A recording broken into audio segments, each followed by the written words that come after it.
Hi, everybody.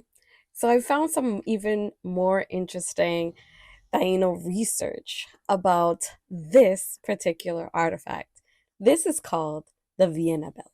And if you've seen my other videos, you'll notice that it's a very similar design as the Pigorini semi. And as we found out in that video, the Pigorini semi is actually a cap and belt set, a cacique's regalia. We know through Columbus's own diaries that the gifting of belts was something that the Tainos did regularly, almost like a diplomatic procedure that they had in place already before Columbus even arrived. And this particular belt is super interesting because the components are a little bit different than the other ones we've seen. And if you notice here, it has this two little hands, has the earrings, and then it's missing most of them, but it has the teeth.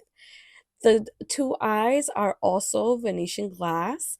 And then it has, if you look all the way up in the top, you'll notice here between me, here's one, and here's another jet pieces. And on top, there seems to be brass, almost like they're loops. To me, this seems like a later addition in order to display it. Before we dive into the research, I wanted to show you the whole belt. So as you see here, here's the semi's face, and then in the back we see the two straps that would tie it. However, how would you think that this was tied? With the semi in the front or the semi at the back? Well, this little figure here answers that question for us. If you notice, it's actually, here's the belt here, and here's the other side of the belt. The semi's face is at the back. And the two straps are actually tied in the front. But you can see the whole set, the belt, and then the cap. So after the DNA testing started to reveal that the Taino DNA did not just disappear, that they weren't simply exterminated, but that they have descendants today that include us, Dominicans, Puerto Ricans, Cubans, Jamaicans, etc., amongst the other islands in the Caribbean, in the Greater Antilles.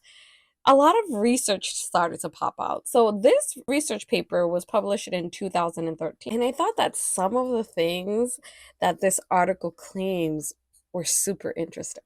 So as many know, the Tainos were the first Native Americans that Columbus ever encountered in 1492. And it was the Taino art and regalia that was first presented to the king and queen of Spain. And Bartolomé de las Casas actually describes Colón's return to Spain in 1493.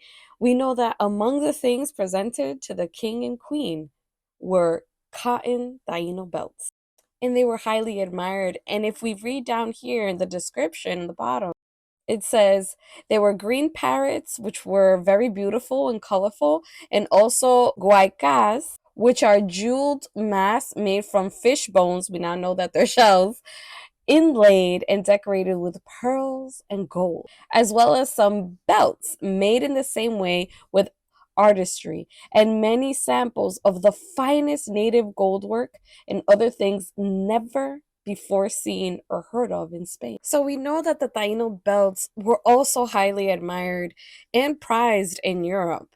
And they were given to other members of the court and families of the royal house. It became extremely popular to possess these items. And I really like this chart here below me because it shows the three surviving cotton samples that we have. So we have the Vienna Belt, which is this one. The earliest documented proof of it is from 1877. The Picorini semi, which I spoke about on another video, earliest is 1680. And then the Turin semi, the cotton semi, which is about 2 feet tall, is from 1891. This particular cotton Taino belt is actually associated with Columbus's initial voyages. I really like the way this author explains why these pieces were so valuable. A comment on the bottom and says, "Oh, one of the most prestigious of Taino valuables, a personal ornament that literally wrapped the wearer in wealth, status, and spiritual power." Because as we remember, the semi was their ancestral spirit.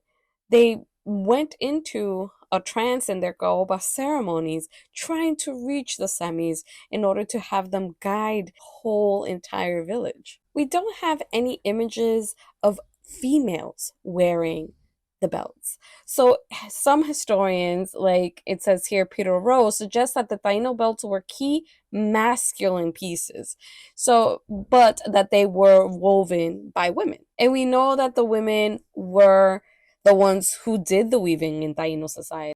And we also know that in many South American cultures, the women continue to be the weavers. So, part of the reason as to why it is suspected that this belt might have been one of the originals that Colon brought over is that part of his description of his interaction with El Cacique Guacanagari was the large amount of gifts and belts that Guacanagari gave to him. We know that as part of their initial encounter, Guacanagari sent one of his attendants to present Columbus, as it says here, with a fine belt featuring a mask inlaid with gold. So Colon wrote, the ambassador was sent with a belt that instead of a purse had a mask, which had two large ears, a tongue, and a nose of hammered gold. This belt was made with something like fine stones, very small and pearl-like, made of white fish bones, which we now know are shells and not fish bones, interspersed with some colored ones,